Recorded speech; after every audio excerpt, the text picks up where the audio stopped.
everyone, Susan here. Today I thought I would do something to answer some of your questions, a lot of your questions actually.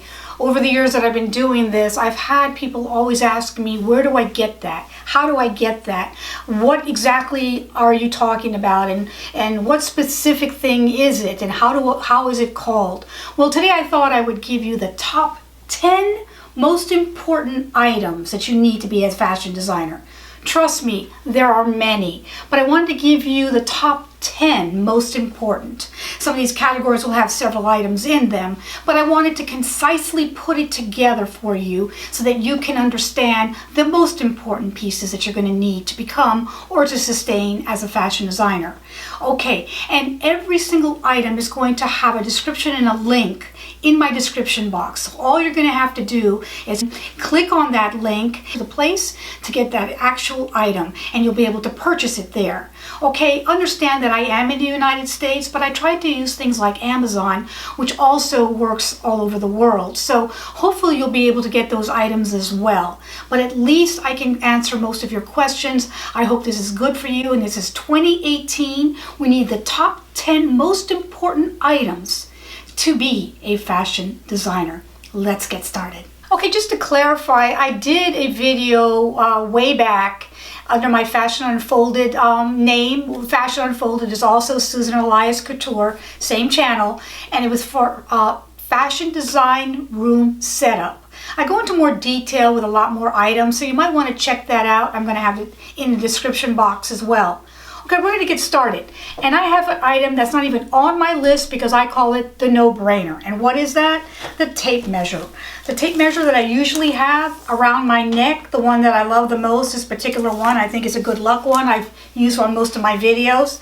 And I like to get the cheap one. I don't even like to spend a lot of money on it. And the reason why I like that is because they have this little tip here that you can actually take off like that. And when you take it off, you can go all the way up to 1/16 of an inch and get accurate measurement. So the tape measure, which is not on the list, but a true essential, and let's get started. Okay, number one, the sketchbook.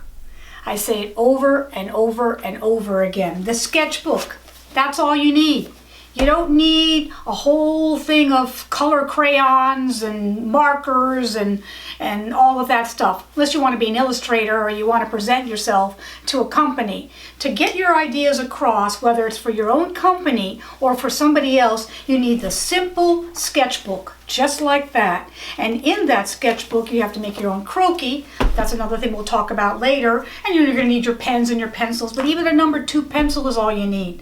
So the sketchbook is number one most important item to have to be a fashion designer. Number 2 on my list is draping muslin. It is unbleached, undyed fabric, 100% cotton, and you want a medium weight and you want it to be loose, not too tightly woven, meaning, and I will show you a close-up of this later, you can actually see the grain lines going lengthwise and crosswise. That's very important in the draping process, so you'll be able to see the grains and easily maneuver the grains as you're draping. So the muslin, and I would say you should have at least a 44-inch width, meaning the full width of your muslin should be 44 inches, and then whatever length you need as far as finishing off your garment. So the draping muslin is very essential and one of the items on my top 10 most important. Number 2. Let's get to number 3. Talk about number 3. Number 3 has a few more items than 1, but I kept it short and sweet. But these are the essentials you're going to need to be a fashion designer. And we're going to start off with the 3 essential rulers. The first one is the 18-inch clear plastic ruler that's 2 inches wide. It has 1/8 of an inch markings going lengthwise as well as crosswise, as well as 1/16 of an inch markings for your marking process.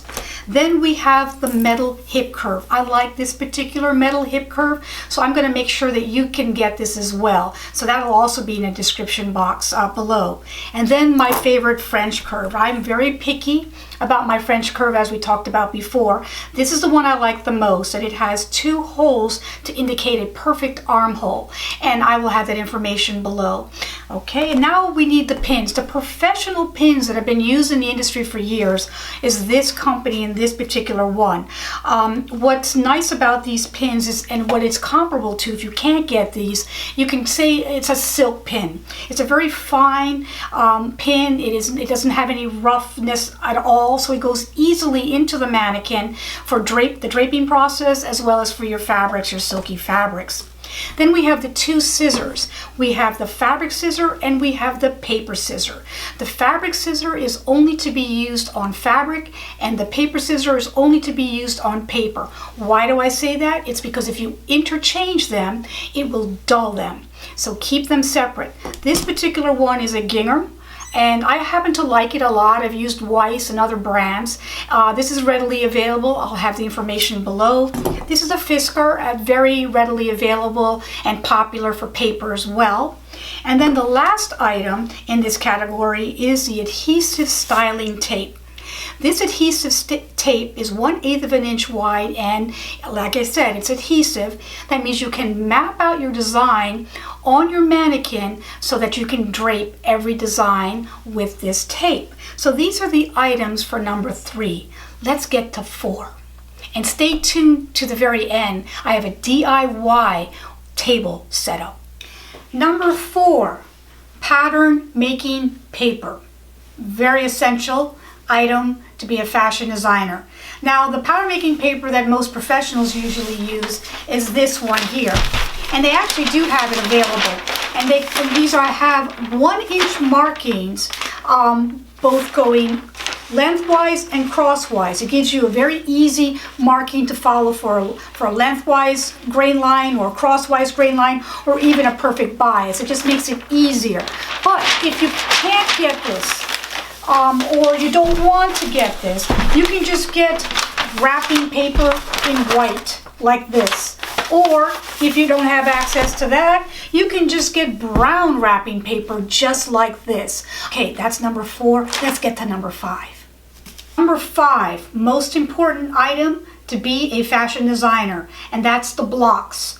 The blocks are the body of the bodice, the skirt, and the sleeve. They are the patterns without seam allowances that you can use to maneuver and make new designs. Whether you have a mannequin or not, we'll get to that. You can have blocks that are your own specific measurements for your company, so that you have a consistent way of making garments and designs. You want the front block, the back block, the skirt blocks here, and then there is the sleeve block here. Those are the most essential items. Now, I've talked about how to make a block, and you can see my videos with that. But if you want to purchase my blocks, which is a standard 6/8, with my measurements, and follow along with my teaching, I will allow you to purchase my blocks for a fee plus shipping, and that will be in a description box below. So check that out. Okay, this is number 5. Let's get to number 6. Essential item number 6, the iron and ironing board. Please, please, please, if you are able to get an industrial iron, please do so. It'll make a huge difference in your garments and making your samples as well. And this is what I have right here. And the industrial irons are usually very, very heavy, and they're usually connected to some kind of bottle where there is water that will make your steam, as well as granules. And you turn and open the water after this is heated, and you will get your steam coming out like this. That is very essential. This type of iron you do not put this way. It's usually put down on a metal plate, and you can get, this brand is Conso. I will have that information on the link below, but I'll also have another one that's also comparable to this iron. And you usually can get the whole kit together. I recommend it that way if you're a first timer. And any kind of ironing board that's sturdy. And this is number 6. Let's get to number 7.